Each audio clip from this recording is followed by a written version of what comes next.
America is the wealthiest, most advanced nation on Earth, yet our military is running out of weapons. How is this possible? Policymakers have to deal with the wolf closest to the sled or the alligator closest to the boat. It's the tyranny of the inbox. There's always something to do and fix and a problem. Washington took the gamble that when we need it, we will build it.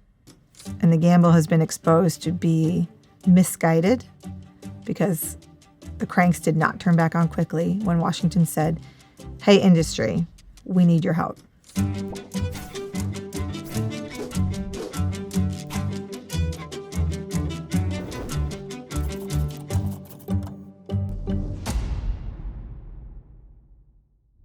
Since the end of the Cold War, it's become almost a cliche to call America the world's only remaining superpower. Our ability to wield our military might has been, for both supporters and detractors, one of our defining traits as a nation. In the last decade, many pundits and policymakers have warned of the challenge posed to this position by an increasingly assertive China. However, few have discussed the slow erosion from within of our ability to wage war, particularly as it relates to our defense industry supply chains. Forget worrying about our fighter jets being shot out of the sky by Beijing. What happens when we don't have enough ammunition to even fire back? If this sounds far-fetched to you, well, it isn't. Increasingly, U.S. military commanders and even members of Congress are worried that the magazine depth of our weapons systems is too low. As we supply equipment to other countries and try to keep our own armed forces fully stocked, there isn't enough to go around. At the height of this back and forth between the Navy and the Houthis, the Navy fired one type of missile more in 6 days than it built all last year combined. That's what they're there for. However, if you're firing off more than you're building, eventually you run out. How did we get here? Isn't this exactly what the billions of tax dollars that go to the Pentagon every year are meant to prevent? Well, as with most things having to do with money, it's complicated. The U.S. military budget is annually set by Congress based on White House projections of military needs and goals. For the year 2024, that adds up to over $750 billion. It's a significant sum of money.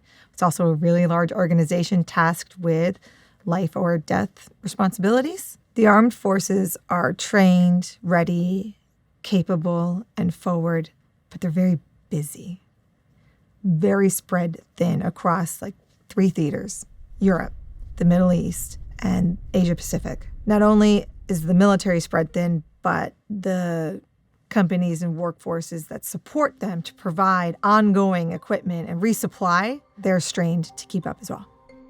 Just how large is large? Try one of the biggest and most complex organizations on the planet large. Over 2 million people on direct payroll, with a budget spread across multiple fronts. First, the troops and their families, both active duty and retired personnel. Then, all the federal defense civilians who support our troops behind the scenes. Finally, the remainder is invested in our industrial base, responsible for ensuring our long-term stockpiles by procuring and building weapons and supplies. This last group is in an especially precarious position, as the longer return on investment often leads to policymakers kicking the munitions can down the road in favor of more immediate concerns. And that's without even getting into the congressional spending freezes and fiscal cliffs that keep all these funds in perpetual limbo. The upshot of all of this is that many parts of the military operate without knowing whether the money they've requested to do their job will ever actually make its way into their account, which, as you might imagine, isn't a great recipe for readiness.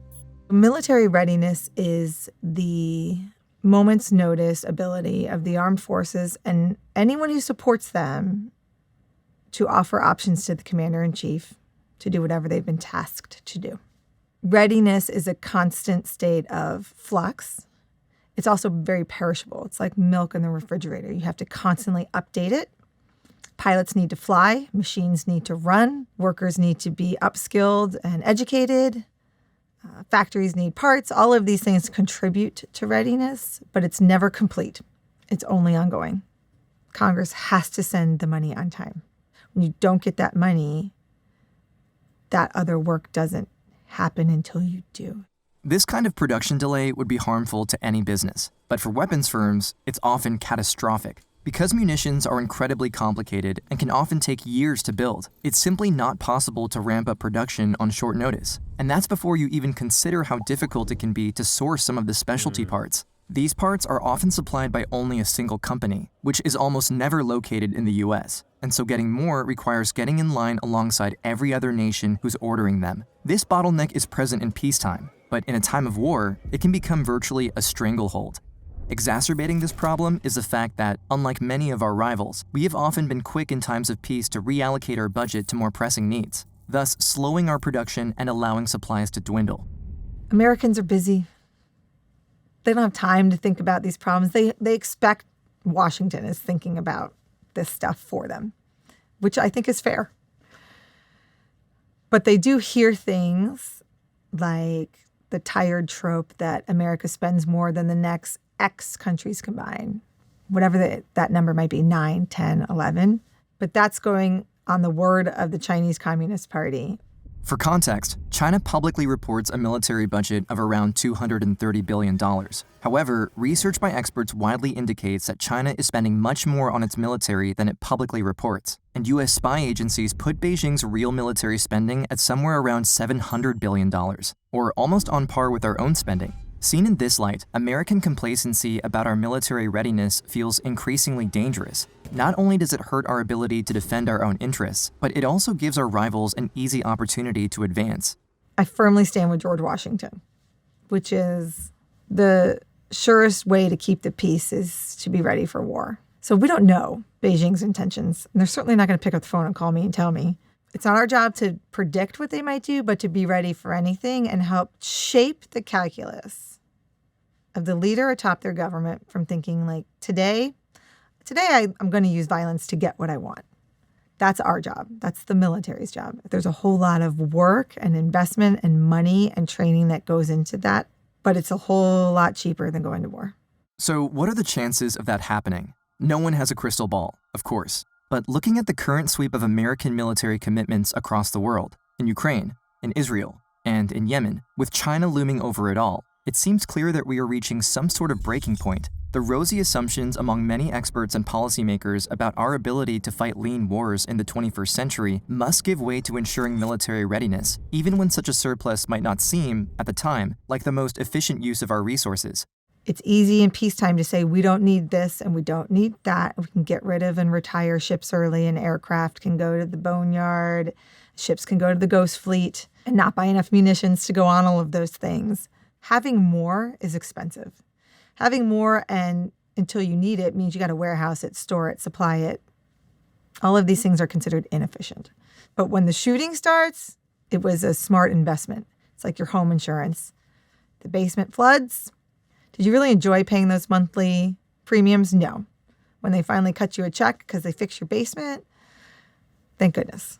It's also important in this debate to remember what's really at stake here. The American military isn't just the blunt tool for achieving some abstract foreign policy goal. What happens on the world stage has real consequences, not only for the men and women on the front lines and their families, but also for our own everyday lives, which is why it's so important to ensure that our armed forces have what they need to do their jobs well. The Navy doesn't sail the blue water high seas because it's really fun. They do it so that the cable lines that run beneath the ocean work and your phone has internet. We're a country with global responsibilities because we have global interests for ourselves. That requires a whole lot of investment to maintain that. And one of the biggest is the armed forces, and they're just too small to keep up with that global demand right now. When it comes to military readiness, time is of the essence. Unfortunately, no amount of money can buy back the years of neglect suffered by our defense industrial base. But that should not stop us from doing everything we can in the present to make sure that our armed forces have the money and the material they need to defend both themselves and our country. I would be thrilled with Washington trying to do better immediately and in the near term to restore readiness, to replenish the magazines. The faster we can get serious about instability that's only increasing everywhere I look around the world, the faster you can get it calmer and promote peace and prosperity.